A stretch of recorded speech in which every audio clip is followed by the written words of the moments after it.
National Child Protection Week kicked off on Monday with the theme Working Together to Protect Children. But for one woman, it takes more than a national campaign to repair her family's scars. Her son, an alleged victim of abuse, was refused therapy because it was believed that this would affect the forensic stage of the investigation. When I asked why, they said it contaminates evidence. My child was 5 years old at the time.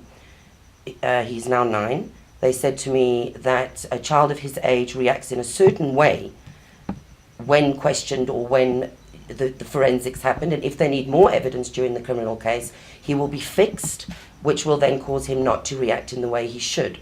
Alison says between 2009, when the alleged abuse came to light, and 2012, her son attacked a schoolmate and threatened to kill himself. My son told me he wants to die.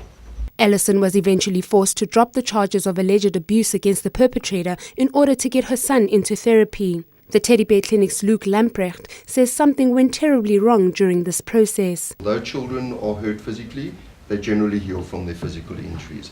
What we see is disrupted relationships. We see children what we call acting out the abuse and acting out the trauma. And in order to make that right again, because the child's development has been affected by the abuse, to make that right again, children need therapy.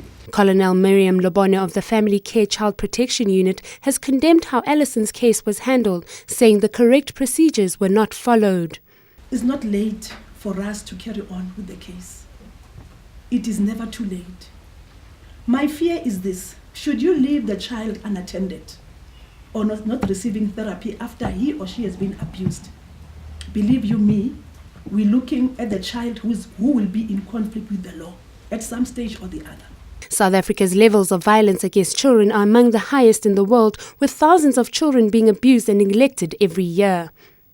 The national campaign aims to sensitize communities and families about children's rights, including children with disabilities throughout the country. Sebabatso, Mosamo, Eyewitness News, Boksburg.